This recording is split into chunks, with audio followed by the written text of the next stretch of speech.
फकीरा कादंबरी भाग 10वा। मध्यान्ह रात्र झाली होती. सारा चराचर अंधारात एकरूप झालं होतं. हू काचू होत नव्हतं. निवडुंगात फक्त रातकिडे दीर्घनाद काढून चिरकत होते. परंतु त्यांच्या चिरकण्यानं ती भीषण शांतता भंगत नव्हती. उलट ती रात्र प्रखर आणि क्रूर आहे याचीच जाणीव होत होती. ती हजेरीची वेळ होती.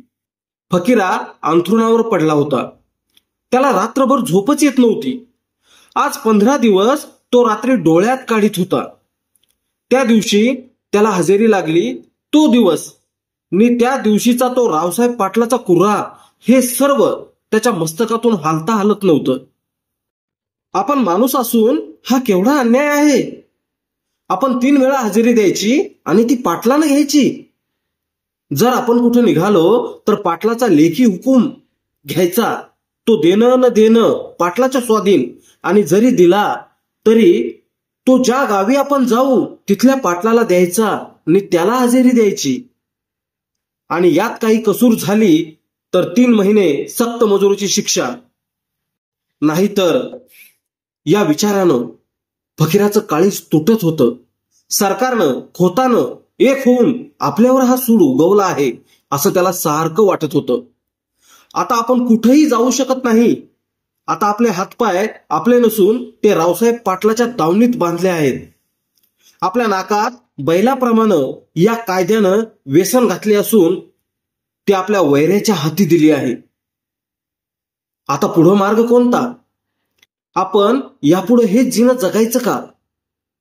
फकीरात तळमळत होता.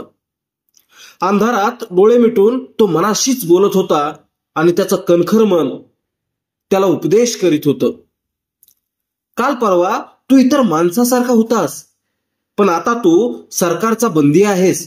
तुझ्यावर आता पाटलाची हुकूमत आहे. आता शंकरराव पाटील किंवा विष्णुपंत कुलकर्णी हे तुझ्या मदतीला येणार नाहीत. कायद्यानं त्यांच्यावरही मात केली असून त्यांचा आता पडता काळ सुरू झाला आहे. म्हणून तर नांगरट्या रावसाहेब पाटील आज 15 दिवस भर मध्यान्ह रात्री तुझी हजेरी घेत आहे आणि सकाळी तू स्वतः जाऊन ती देत आहेस. पुन्हा दिवस बुडताना पाटलापुढे तुला उभं राहावं लागत आहे. मग मी काय करू? फकीरा हृदयाच्या आतल्या आत कुणाला ऐकू न येईल असा ओरडत होता. मी किती दिवस हजेरी द्यायची? नीती का द्यायची? सरकारनं हवं तर येऊन आमची गर्दन मारावी, आम्हाला तुरुंगात डांबावं, पण तसं न करता ही गुलामी का? मी गुलाम नाही, मी सनदशीर शिपाई, रखवालदार आहे. माझा बाप माळाला गावासाठी कटून मेला आणि मला 3 वेळा हजेरी. मी हजेरी देणार नाही. काय? हजेरी देणार नाही? मग 3 महिने तुरुंगात जा, पुन्हा ये आणि पुन्हा हजेरी दे. नाही म्हणशील तर तुरुंग. चक्र चालू. फकीराच्या डोकीत भयंकर वादळ उठलं. तो आतून पेटला. त्याला अंथरुणाचे चटके बसू लागले. त्याच्या सभोवतीचं वातावरण दाहक झालं. तो चटकन उठला. शेजारीच सरू शांत निजली होती. तिच्या नाकातून निघणारे निश्वास निर्भय ये जा करीत होते.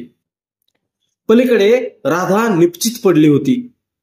माथारा दौलती राहीबाई यांची हालचाल मुळीच जाणवत नव्हती. साधू दारापुढल्या मांडवात होता. गबऱ्या ताट उभा राहून झोप घेत होता. केवळ झोपेसाठी जमिनीला पाठ लावायची नाही हा आपला अस्सल घोड्याचा धर्म तो काटेकोर पाळीत होता. फकीराला ते वातावरण असह्य झालं. तो कावरा बावरा झाला. मग पुन्हा शांत होऊन तो अंथरुणावर पडला. त्यानं दोन्ही हाताची खोबरमिठी मानेखाली घातली आणि त्याच्या डोळ्यापुढं विचारांची भूतं नाचू लागली. त्याच्या मिटलेल्या डोळ्यापुढं तो दिवस उभा राहिला ज्या दिवशी तो रामोशी आला आणि त्यानं चावडीवरचं बोलावणं सांगितलं. तेव्हा सर्व मान ओळीनं चावडीवर उभे होते आणि पाटील हातात फरशी कुऱ्हाड घेऊन सर्वांकडे करड्या नजरेनं पाहत होता. त्यावेळी फकीराही त्या गर्दीत उभा होता. पाटलानं सर्वांची नावं नोंदली आणि बजावून सांगितलं, आजपासनं साऱ्या मांगांनी आणि मांगांच्या नादाला लागलेल्या महारांनी इथं येऊन दोनदा हजर व्हायचं आणि म्या एकदा रातचं येऊन तुम्हासनी उठवून हजेरी घ्यायची. जर का कुणी गैरहजर राहिला तर बेड्या निखडी. तो प्रसंग आठवताच फकीरा पुन्हा बावरला. इतक्यात महारवाड्यातील सारी कुत्री जागी होऊन त्यांनी दंगा केला. त्याचबरोबर फकीराखाली अंग टाकीत फुटफुटला. आली हजेरी. तो कान टवकारून सासून घेऊ लागला. महारवाड्यातून हे पाटलाचं भेरग आता इकडे येणार या विचारानं पुन्हा त्याच्या मस्तकात भनभन आरंभली. तरणा रावसाहेब पाटील हाती कुऱ्हाड घेऊन पुढं दमदार गतीनं चालत होता. गण्या कोळी, जाण्या जाधव, एकोबा परीट, 2 रामोशी, 1 महार आणि तात्या मांग व आपल्या भाऊकीतील 8 माणसं घेऊन तो हजेरीला बाहेर पडला होता. 4-5 कंदील बरोबर जळत चालत होते. जाण्याच्या काखेत नंगी तलवार चमकत होती. कैक भाले जिभल्या चाटीत होते. ए तायनो महार अशी महारवाड्यात पाटलानं मारलेली हाक मांगवाड्यात ऐकू आली. मग मांगवाड्यातली कुत्री जागी झाली. क्षणात त्यांनी डोकं फिरवल्याप्रमाणे मांगवाडा डोकीवर घेतला. सर्वत्र हल्ला कल्लोळ उसळला आणि त्यातच ए बहिरू महार, ए किशा महार, ए दाद्या अशा हाका मारीत पाटील पुढं पुढं चालत होता आणि हजर असं त्याला जागोजाग उत्तर मिळत होतं. कुत्री भुंकत होती. महारवाड्यात नि मांगवाड्यात कुत्री भुकल्यामुळं गावाचीही कुत्री जागी झाली होती आणि सारा गावच कुत्र्याच्या भुंकण्यानं व्यापला होता. त्यामुळे उभा गावच जागा झाला होता. आज 15 दिवस रोज रात्री असाच गाव जागा होत होता. पेंगुळलेली माणसं पाटलाला मनातल्या मनात ईर्षाल शिवी हसडून पुन्हा डोळे झाकीत होती. थोड्याच वेळानं हजेरी फकीराच्या दारात आली. पाटील खटकन थांबला आणि त्यानं हाक दिली, साधू रानू जी हाय मी. मांडवात पडल्या पडल्या साधूनं उत्तर दिलं आणि लगेच पाटील गरजला, फकीरा रानू. हजर. फकीरानं जबाब दिला, परंतु पाटलाचं समाधान झालं नाही. त्यानं पुन्हा पहिलीच हाक जोरात दिली, फकीरा. काय? फकीरा बिथरून आतून ओरडला आणि पाटील एकाएकी चिडला. तो 2 पावलं पुढे सरकून म्हणाला, फकीरा बाहेर येऊन हजेरी दे. मी बाहेर येणार नाही. फकीराचा आवाज चढला.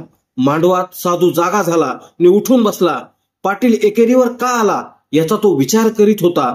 तोच पुन्हा एक वार आवाज आला, तुला रोज इथं माझ्या मोर येऊन शान हजेरी द्यायला पाहिजे. नाही, मी असाच आतनच देणार. फकीरा अधिकच चिडला आणि पाटील तरकाटला. त्याचा तोल सुटला.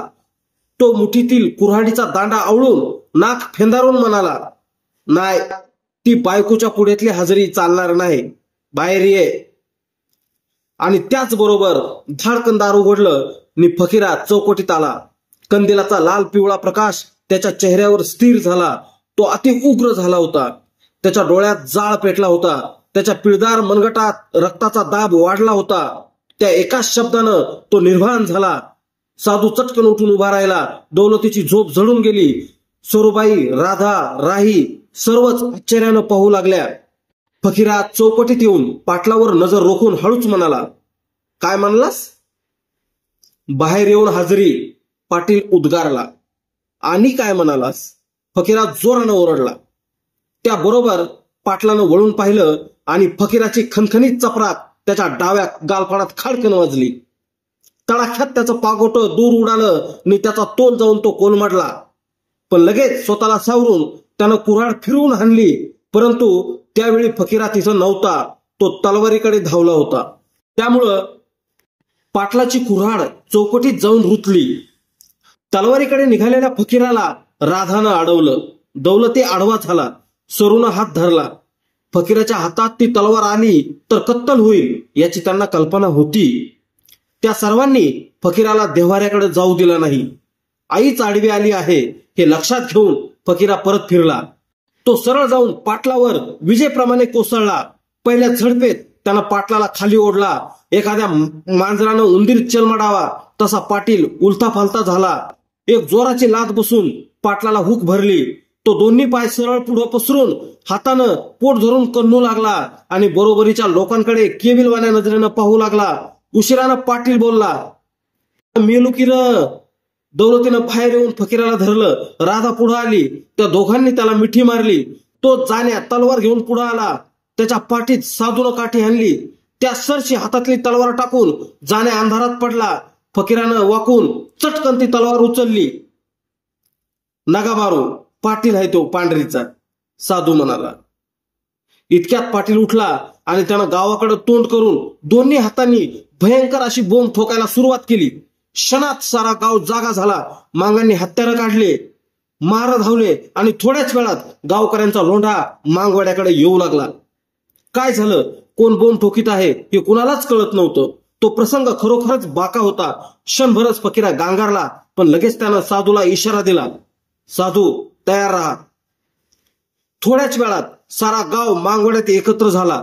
दौलती मांगांच्या दारात गर्दी झाली. दौलती आणि अन्य मांगांच्या दारात गर्दी झाली. फकीरानं कंबर बांधून तलवार घेतली होती. सावळा, मुरा, बळी एकूण एक मांग अंधारात दबा धरून बसले होते. महारांनी टापरी बांधल्या. तायनू महार मोठ्यानं ओरडला, अरे कोण बोंबलतंय हे. जरा वेळानं लोकांच्या लक्षात आलं की रावसाहेब पाटीलच बोंबलतोय. मग सर्वच लोक पाटलाकडे वळले. कुणी विचारू लागले, पाटील काय भानगड आहे. तोपर्यंत रावसाहेब पाटलाची भावकीही गर्दीत आली होती. पाटील आपली माणसं निहाळीत म्हणाला, मला मांगानं लाता मारल्या, मला फकीरानं मारलं. मांगानं मारलं हे ऐकताच कैकांची डोकी बधीर झाली. मांगानं नि पाटलाला मारावं, हा गावचा अपमान वाटून काही मंडळी एकदम भडकली. 5-25 माणसांनी लगेच कुऱ्हाडी ठोकल्या आणि कुठं आहे तो फकीरा अशी आरोळी ठोकली. त्याबरोबर गंभीर शांतता पसरली. सावळा करड्या सुरात म्हणाला, फकीरा इकडं आहे, कुणाला मरायचं असल त्यानं इकडे यावं. आता मोठी मारामारी होणार या भीतीनं कैक एकदम पळू लागले. त्या पळापळीत कैक निवडुंगात शिरून अडकून पडले. निवडुंगाच्या कोंडात जर मांगांनी मारा केला तर काय घ्या या भीतीनं गावकरी चरकले आणि हा हा म्हणता एक एक माणूस गावाकडे पळत सुटला. दंगल पळत पळत पुन्हा चावडीवर एकत्र आली. तिकडे चावडीवर गाव जमला आणि इकडे मांगवाड्यात सर्व मांग एकत्र आले. एकाएकी हे संकट कसं उद्भवलं. संकट केव्हा केव्हा चालून येतं तसंच घडलं. फकीरा खिन्न झाला. पाटलानं मुद्दाम ही कुरापत काढली. आता लवकरच गाव आणि सरकार एक होणार आणि त्यात खोत तेल ओतून आग भडकवणार. या सर्व गोष्टींचा विचार करीत मांग फकीराच्या दारात बसले होते. तोच विष्णुपंत कंदील घेऊन आले. त्यांना पाहताच फकीराच्या डोळ्यात पाणी आलं. त्यानं पंतांचे पाय धरले. उठ, काय घडलं ते मला सांग. पंत शांतपणे म्हणाले. आगळीक पाटलानं केली. फकीरा झाल्या प्रसंगाची माहिती देऊन पुढे म्हणाला, त्यानंच मुद्दामच वाढवलं हे. हो, तो वाढविणारच होता, पण तो उपलाने हसत म्हणाले. सावळानं पागोटा काढून पुढे ठेवीत प्रश्न केला, आमसनी कुणी धनी हाय का नाही. हे असं कुणी बी यावं आणि आमसनी मारावं. त्याचा असा आहे, पंत समजावणीच्या सुरात म्हणाले. ह्या किल्ल्यात शिगावातून फिरत आहेत. मात्र विंचू मारताना महादेवालाच दणका बसला आहे. गाव दुखावला आहे. तेव्हा मग आम्ही आता काय करावं, फकीरानं मध्येच विचारलं. तेव्हा पंत म्हणाले, आता गाव चढाई करील. सरकारची सारी चक्र फिरू लागतील. पाटलावर हात टाकला एवढं निमित्त पुढं करून सरकार, पाटील, गाव, निखोत सर्वच तुम्हावर तुटून पडतील. मग यातनं वाटकंची. दौलतीनं मध्येच विचारलं. आता गाव सोडा, पंत गंभीर आवाजात म्हणाले. संकटाला बगल देणं कधी फायद्याचं होतं. शिवाय जे जे आज हजेरीला पात्र आहेत त्यांच्यावर खोताची करडी कमान आहे. मला बी तसंच वाटतंय, फकीरा म्हणाला. मी आत्ताच शिव सोडून जातो. तसंच कर, पंत म्हणाले. मी नंतर ही सर्व परिस्थिती हळूहळू बदलील व साताऱ्याला जाऊन जमेल तेवढी रदबदलीही करील. परंतु जर तोपर्यंत गाव तुम्हावर आला तर लढू नका. चलतो मी, असं म्हणून पंत उठले. पंताला घालवीत सर्व मांग मुख्य मार्गापर्यंत आले आणि जेव्हा पंतांनी निरोप घेण्यासाठी मागं वळून पाहिलं तेव्हा सर्व मांगांनी त्यांना लवून मुजरा केला. पंत डोळे विस्फारून म्हणाले, जा, दुबळे होऊ नका. हेही दिवस जातील. दिवस घर बांधून राहत नाहीत. असं म्हणत ते गावाकडे निघाले. त्या बिकट काळोखात त्यांचा कंदील हाताच्या झोक्यानं मागे पुढे हेलकावे देत होता आणि प्रकाश अंधाराला रेटीत पुढं पुढं सरकत होता. महारवाडा ओलांडून पंत पुढे निघाले तेव्हा त्यांना चावडी पुढं मोठी गर्दी झालेली दिसली. कित्येक कंदील पेटलेले होते. कैक दिवट्या ढणढणत होत्या. ते पाहताच पंत तिकडे वळले. पंतांना पाहताच सर्व लोक बोलणं बंद करून त्यांच्या रोखानं पाहू लागले. रावसाहेब पाटील पाय पसरून बसला होता. त्याचे सर्व दात पडल्यामुळे तो वरचेवर रक्ताच्या चुळा टाकीत होता. पंतांना पाहताच तो सरळ झाला आणि विव्हळत म्हणाला, बघा हे काय झालं. मला मांगानं मारलं. मला सर्व काही समजलं आहे, पंत म्हणाले. आता शांत रहा. उद्या काय करायचं ते पाहू. उद्या? पाटील ताडकन उठून ओरडला. माझं दात पडलं. ते काय उद्या उगवणार आहे ती? आणि आम्ही गप्प बसून काय होणार? नाही बरं, आम्ही गप्प बसणार नाही. आम्ही आत्ताच जाऊन मांगांची कत्तल करणार आणि खोपटं पेटवून देणार. जाऊ दे भडवीची.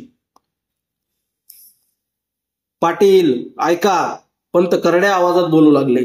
तुम्ही फार उतावळे आहात. हजेरी घेताना घरातून नको, बाहेर येऊनच दे म्हणून तुम्ही फकीराशी कुरापत काढली आणि आता वर खोपटं जाळण्याची भाषा काढता. जा, मग आत्ताच जा आणि मांगांची खोपटं पेटवा. तुम्हाला आता कोणीही अडवणार नाही, कारण फकीरानं हा गाव केव्हाच सोडला आहे.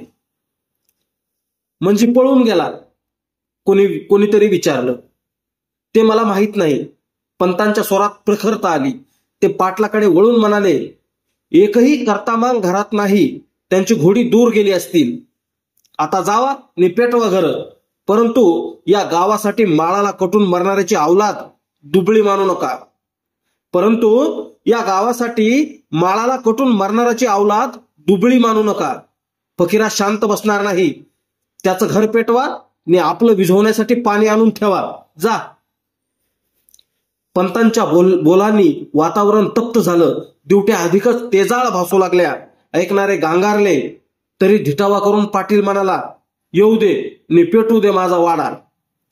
ठीक, मग माझे कानावर हात आहे. पंतांनी दोन्ही हात कानावर ठेवून बजावलं. मग पुढे जे होईल त्याचे परिणाम तुम्हीच भोगा. फकीरा आपल्या सर्व लोकांसह आता डोंगरात गेला असेल किंवा डोंगर चढत असेल. पुढील भाग लवकरच.